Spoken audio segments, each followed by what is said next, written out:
उन्हाळा सुरू होतोय त्याच्यामुळे ताज्या ताज्या कैऱ्या बाजारात येत आहेत. माझ्याही शेतात ताज्या ताज्या कैऱ्या आल्यात. माझ्या घरी कैऱ्यांना आंबेच म्हणलं जातं, त्याच्यामुळे इथून पुढे मी ज्यावेळी आंबा म्हणून उल्लेख करेल त्यावेळेला ती कैरी आहे हे लक्षात घ्या.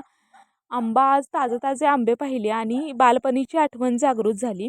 बऱ्याच वर्षांनी आंब्याची करम खाण्याची इच्छा जागृत झाली. तर मग ही चित्रविचित्र करम कशी बनवायची ते बघूया. हे आहे, यासाठी साहित्य अगदी सोपं आहे. कांदा, हळद, मीठ, तिखट आणि साखर, बस एवढंच साहित्यात ही रेसिपी बनून तयार होते.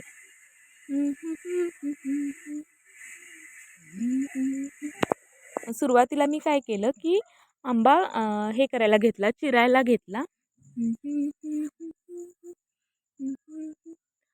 करम तुम्हाला नावच चित्रविचित्र वाटलं असेल, पण ही खूपच पारंपरिक रेसिपी आहे. इकडं राधानगरी वगैरे साईडला आला तर करम हेच नाव ह्याच्यासाठी वापरलं जातं. ह्याच्यासाठी काय करायचं, फक्त आंबे लहान लहान चिरून घ्यायचे आणि त्याच्यामध्येच हे केलं की ही तयार होते. सहज सोपी आहे पण तितकीच चटकदार लागते. माझ्या बालपणीची आठवण अशी की आम्ही काय करायचो, आमचा मित्रमैत्रिणींचा ग्रुपच होता गल्लीतला. बऱ्यापैकी काही जण काय करायचो की एकाच्या शेतात आंबे कोणतरी चोरून आणणार, मग घरी ओरडा बसणार हे फिक्स असायचं. मग काय करणार, कोणतरी हळूच घरातले थोडंसं तिखट आणणार, कोण मीठ आणणार, कोण हळद आणणार, साखर आणणार. मग सगळं ते एकत्र करायचं आणि मस्तपैकी आंब्याची करम तयार करायची, असं असायचं. पण आज कसा विषय झालाय की आज म्हणजे माझ्याच आता आंब्याची झाडं इतकी ढीग आहेत, घरात सगळं ढिगाण आहे, तरी पण बनवायला काहीशी सवड नाही म्हटलं तरी चालेल, कारण व्याप पाठीशी लागलेला आहे. मग कुठंतरी आज वाटलं की खरंच गेले ते दिवस बाबा आणि फक्त आता आठवणी शिल्लक राहिलेत.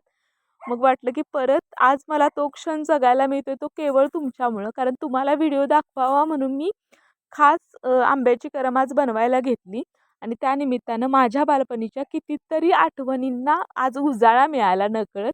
त्यामुळे तुम्हाला प्रत्येकाला जे व्ह्यूअर्स आहेत त्या सगळ्यांना थँक्यू व्हेरी मच. तुमच्यामुळे मला आज बालपण जगायला मिळते. मग मी काय केलं की आंबा चिरून घेतला. त्याच्यानंतर ह्याच्यामध्ये मी टाकली साखर. तुम्ही चमचान टाकू शकता, मी हातानंच टाकते. फक्त हातानं टाकत असला तर एक काळजी घ्यायची की पांढरे जिन्नस आहेत ते अगोदर टाकायचे.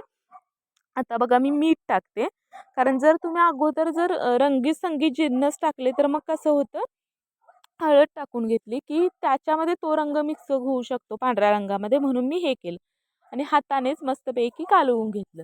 तुम्ही चमचानं कालवून घेऊ शकता, पण मला सवय आहे, एक लहानपण जगायचं आहे म्हणून मी हातानंच, जसं आम्ही लहानपणी करत होतो तसं हातानेच कालवून घेतलं. असंही केलंय की बऱ्याचदा मी कैऱ्या दगडानं फोडलेत आणि त्यालाच तिथं चटणी मिठाण लावून पण खाल्लेला आहे. म्हणजे तोही अनुभव खरंच खूप अप्रतिम होता. मग मी सगळं आठवतच कैरी एका डब्यामध्ये भरून घेतली मस्तपैकी आणि डब्याचं टोपण लॉक करून ठेवून दिलं. आता तुम्हाला लगेच जरी खायचं असेल तरी खाऊ शकताय, पण मी ह्याच्यासाठी ठेवलं की बऱ्याचदा मुरलं की ते थोडं छान लागतं म्हणून ठेवून दिलं होतं. एक अर्ध्या तासानंतर परत झाकण उघडून बघितलं.